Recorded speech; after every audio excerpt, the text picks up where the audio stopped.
Hello guys, good morning. आज है 23 सितंबर और मैं सुरेंद्र फिर आपके लिए करंट अफेयर्स लेके आया हूँ।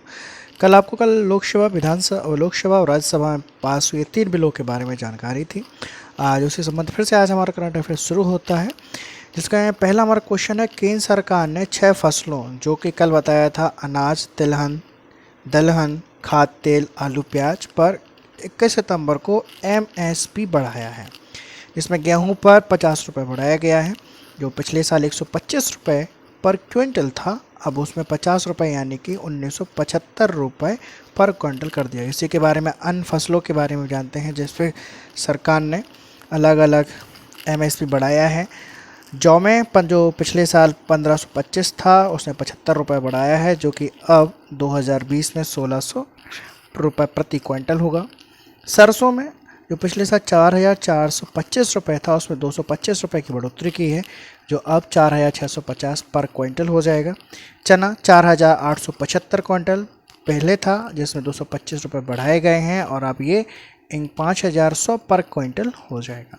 कुसुम जो 5215 रुपये था, उसमें 112 रुपये की बढ़ोतरी की गई है, जो अब 5327 रुपये पर क्विंटल रहेगा। सबसे ज़्यादा बढ़ोतरी की गई है मसूर पर, वो है 300 रुपये।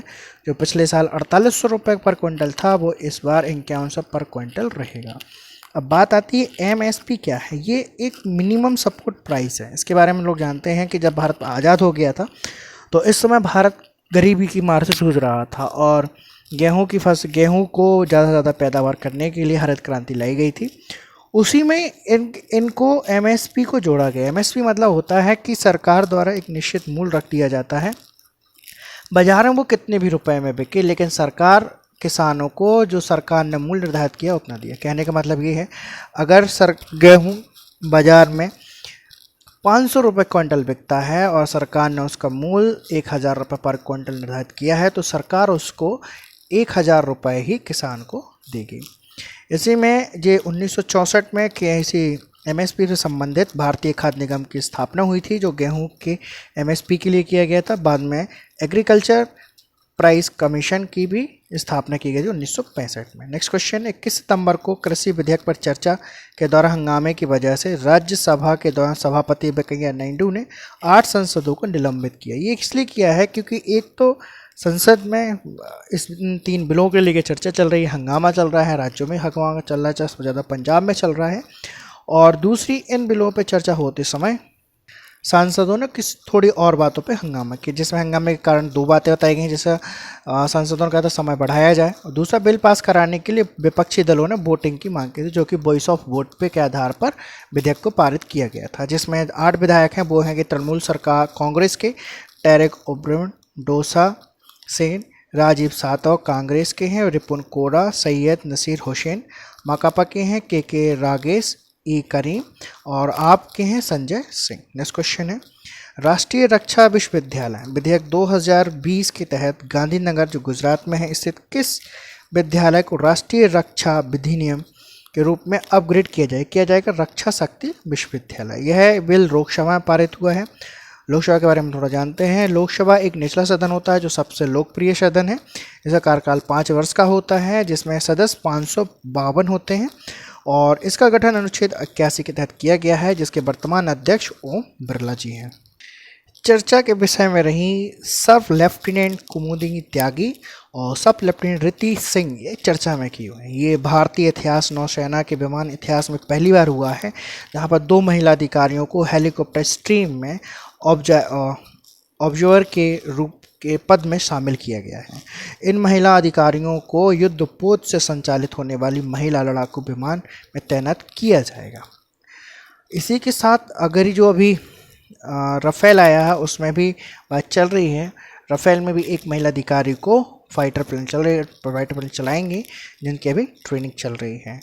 नौसेना की स्थापना 1612 में हुई थी। नेक्स्ट क्वेश्चन है, एस.डी. देवगौड़ा ये नाम में क्यों है? ये पूर्व प्रधानमंत्री रहे हैं, जिन्हें 20 सितंबर को राज्यसभा की सदस्यता शपथ की है। 1996 में आम चुनावों के बाद संयुक्त मोर्चा सरकार के नेतृत्व करने के वाले देश में ये 11वें प्रधानमंत्री बने थे और 1994 से 1996 तक कर्नाटक में मुख्यमंत्री के रूप में पदस्थ रहे। नेक्स्ट क्वेश्चन है, 9 राजमार्ग परियोजना की आधारशिला किस राज्य में रखी गई है? बिहार राज्य में। इस परियोजना का आधारशिला नरेंद्र मोदी जी ने रखी है, जिसकी लागत 14,000 करोड़ रुपए होगी। इसी के साथ प्रत्येक गांव को तेज रफ्तार वाले इंटरनेट से जोड़ने के लिए हर गांव ऑप्टिकल फाइबर केबल योजना का शिलान्यास भी रखा गया है। और 18 सितंबर को पीएम नरेंद्र मोदी ने कोसी सेतु महासेतु परियोजना का उद्घाटन किया था।